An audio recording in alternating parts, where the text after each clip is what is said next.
siapa diri kita, bagaimana kita membentuk sebuah keyakinan atau terbentuknya sebuah keyakinan. Sahabat-sahabatku semuanya, 100 tahun yang lalu dulu kita tidak ada. Dan kita sangat yakin kalau kita ditanya 100 tahun yang lalu apa namanya. Tapi kalau ditanya kalau usia kita sekarang misalnya 30 tahun, 31 tahun yang lalu itu di mana apa namanya, kita bisa jawab. Kita berada di rahim ibu yang terus berkembang dari janin sampai menjadi bayi yang sempurna lahir ke dunia ini. Tetapi kalau 100 tahun yang lalu kita tidak bisa menyebut apa namanya.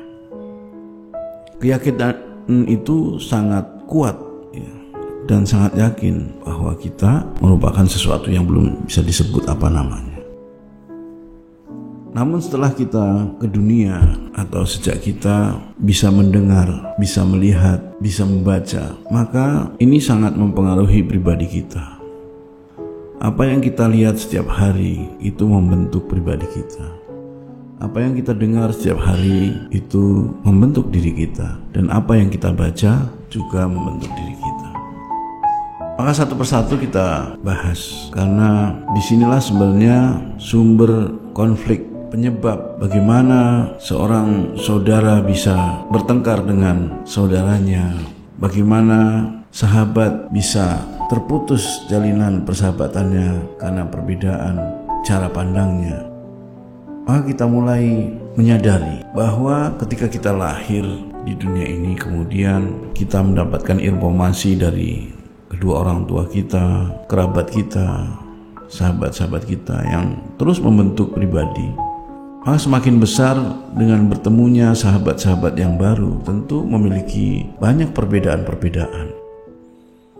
Karena apa yang dilihat, didengar, dan dibaca tidaklah sama. Sehingga kita harus bisa memilah dan berusaha menyatukan bagaimana supaya hati bertaut antar sesama itu, karena kita diciptakan oleh Tuhan yang sama. Sahabat-sahabatku semuanya, mengapa tema ini saya bahas dalam podcastnya? Karena hari ke hari dengan hadirnya media sosial, dengan hadirnya teknologi, ini terkadang tidak membuat manusia semakin cerdas dan bijak, tetapi menjadi arena untuk berseteru, baik secara langsung, baik secara sindir-menyindir gitu ya, yang menyebabkan bukannya terciptanya kedamaian di dunia ini gitu ya, tetapi semakin terhalang jarak, karena perbedaan-perbedaan itu mudah sekali dikenali dengan apa yang dituliskan dalam status, apa yang diberitakan dalam media. Mas Hadi memberanikan diri turut berperan dalam hal ini, menjadi seorang edukator, menjadi seorang mindset terapis, menjadi seorang advisor, karena melihat suasana yang bukan semakin indah, padahal kita disiapkan oleh Tuhan yang Maha Kuasa kehidupan yang semakin indah gitu.